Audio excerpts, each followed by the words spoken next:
We hope you enjoyed this screening of Takeover. My name is Lin-Manuel Miranda, and I'm here with Takeover executive producers Luis Miranda and Lynn Nottage. Lynn, congratulations on everything. Thank you. Congratulations to you as Yeah. well. What a big year for you. Well, my desk is clear. Now I can get that dental work I've been putting off. It's all right. Well, congratulations on that. Thanks. Well, let's get started. First of all, Lynn and Luis, why Takeover? Why was it important to executive produce this film and tell this story?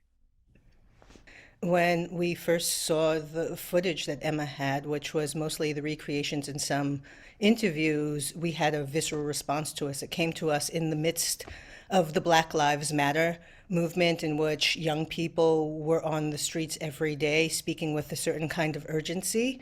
And when we saw the footage and we realized that there is a conversation between the past and the present, and that there is a continuum that a lot of people don't recognize. You know, and one of the beautiful lessons of the Young Lords is that young people can make a difference.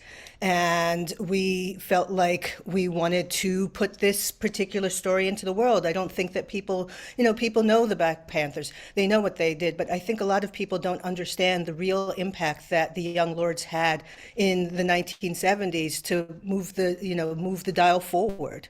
Let me add to that Lynn so beautifully put, that Takeover has been part of the history of Lincoln Hospital. Back in the 90s, I was the chair of the Health and Hospitals Corporation, but I inherited a new hospital that was possible because of the activism of so many people in the South Bronx and throughout the city. And every time there was a discussion of Lincoln Hospital, there was always a historical discussion of what it meant to the Puerto Rican and South Bronx community, and how decades later, we continue to have the same discussion on healthcare. It took decades for Obamacare, for the Affordable Care Act to pass. The 2016 and 2018 elections were all about healthcare. And we see how these young people, Puerto Rican activists back 50 years ago, knew that health was a right that our communities need.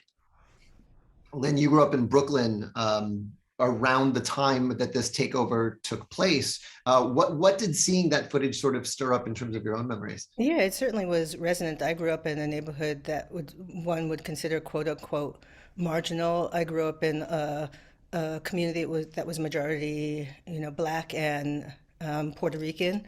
And I saw how people suffered. We certainly didn't have great hospitals in my neighborhood, and I still remember getting sick and sort of walking my way to a hospital and sitting in the emergency room forever before I could ever get treatment. So this film definitely has resonance, not just for the actions that happened back then, but I think that these kind of things, like Luis said, are still happening today. And you also have to remember that one of the things that came out of this particular action was the Patient Bill of Rights. And so it wasn't just an action that impacted the immediate community. It's something that impacted all of us that we live with to this day. And we would be in a better place if they adapted all of the principles that the Young Lords wanted. Move 50 years and move to COVID, and how COVID created for all of us the real contrast between those who have and those who have not, don't have access to healthcare.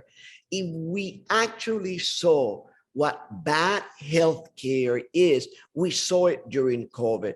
We knew who got sicker and who got more sick than other communities, because what these young people were fighting for in the 70s, it's as relevant today as it was then.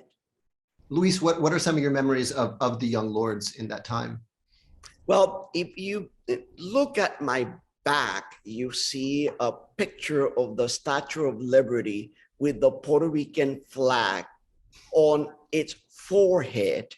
And I remember the headline the day that that flag was put in the forehead of the Statue of Liberty. It said, "Qué dolor de cabeza." What a headache.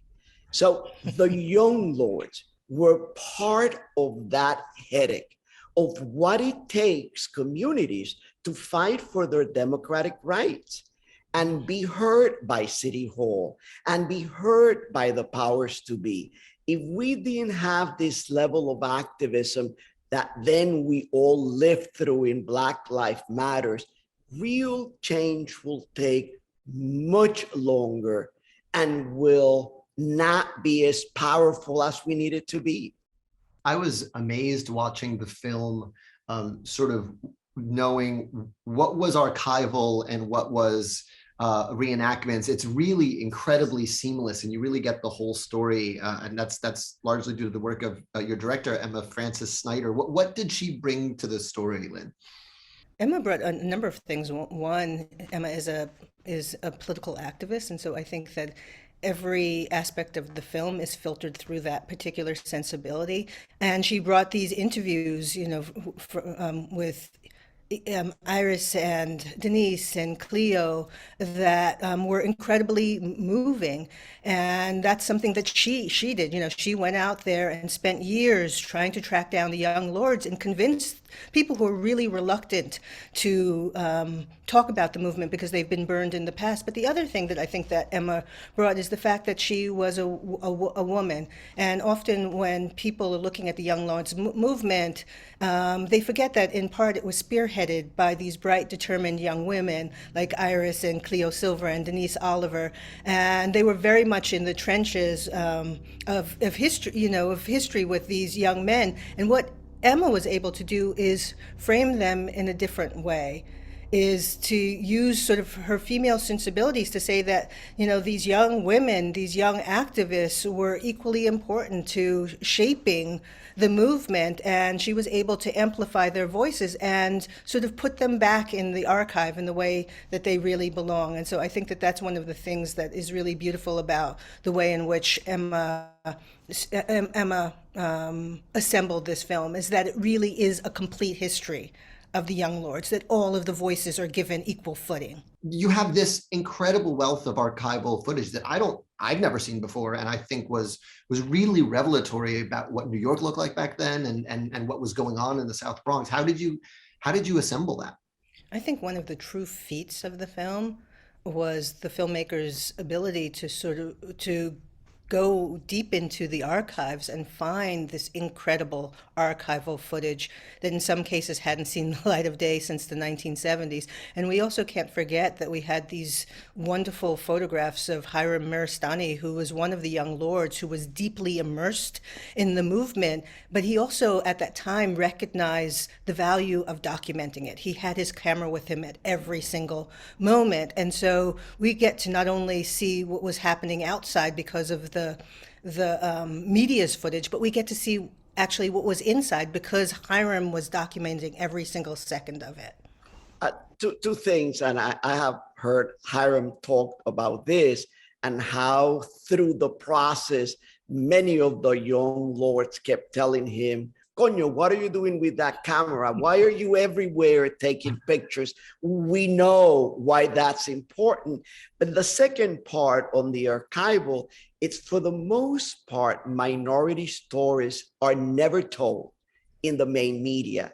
So to actually go and find all of this archival material had to be an incredible amount of work, because if something we know is that our stories are usually erased and not documented. What were some challenges and surprises in terms of making this film? The challenge is always is raising money for a film that is at once incredibly artful, but it's also a political film. I think one of the challenges is that was convincing some of the young lords to actually share their truth and to be part of the project, and figuring out how do you tell the story in a way that's seamless, that interweaves the archival footage with with some of the interviews of people who are older now. And I think that Emma and Tony really beautifully figured out a way to tell a story that is absolutely seamless, and that you don't get introduced to the older young lords until the very end. And so you're immersed from the very beginning in a story that feels like you're there until the last 5 minutes, in which you suddenly see the faces of the older young lords, and that you realize that you're listening to history. Let me add, if you remember, when I was contacted, this is the first time that I participate in a documentary in this way. And I remember sending it to Lin-Manuel, to my daughter, and my wife watching it again with me. And we immediately agreed this story has to be out. So whatever we can do to make sure that the story of activism of our Puerto Rican community is out, we got to support it. I wanted to follow up and ask, how involved were the young lords in the surviving young lords, the ones who were portrayed in the filmmaking process? Iris Morales and Mickey Melendez were consulting producers on the particular piece. And one of the people who was very involved was Hiram Mirastani, whose beautiful photographs are woven throughout the entire piece. And I don't think that we could have told the story without some of those images. And they're images that in some cases people are seeing for the very first time. Juan Gonzalez mentioned when he was watching the film that there was a picture of his mother that he had never seen, and that it was this beautiful emotional moment for him. And so I think that the young lords were really sort of interwoven with this process from the very beginning, because once they recognized that Emma was invested in telling the truth and in protecting their story, I think that they gave of themselves in a very generous way. That's wonderful. I guess I wanted to sort of finish up with what are lessons, I mean, what do you think are the biggest lessons we can take away from not only that moment, but this film into the present? At the end of the film, what Felipe Luciano says, a revolutionary act cannot be erased. And I think that that's the lesson that we can take away from the film, and also that we're still in this fight, that it's really important for us to continue to push back against the inequities that we see, and that in order to impact society or affect any kind of change, that really the entire community really needs to participate. You know, when I look at the Young Lords, what I see is a community action. And I see a great deal of love behind that community action. For me, being a little older and sort of the age of many of these young lords, I see in the Puerto Rican and Latino community that we forget about history. And how it's important to understand it. It's important to give credit to those who made our community what it is today, with all of the blemishes and all of the nice things that are happening as well. And sort of getting involved to tell the story to the younger generation, to a change in South Bronx and a change in New York was important to me. As an older Puerto Rican who lived part of that story.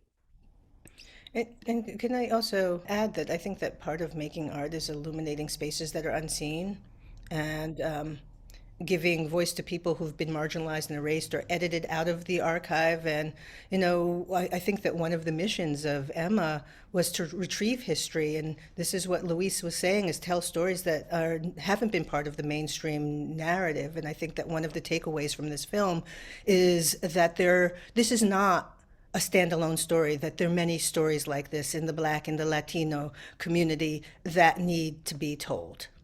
When the film aired in the Tribeca festival, we insisted that it happen in the South Bronx. We insisted that it happened on the Puerto Rican Day Parade Day, when the city was looking at the Puerto Rican community to maximize this particular moment of our history.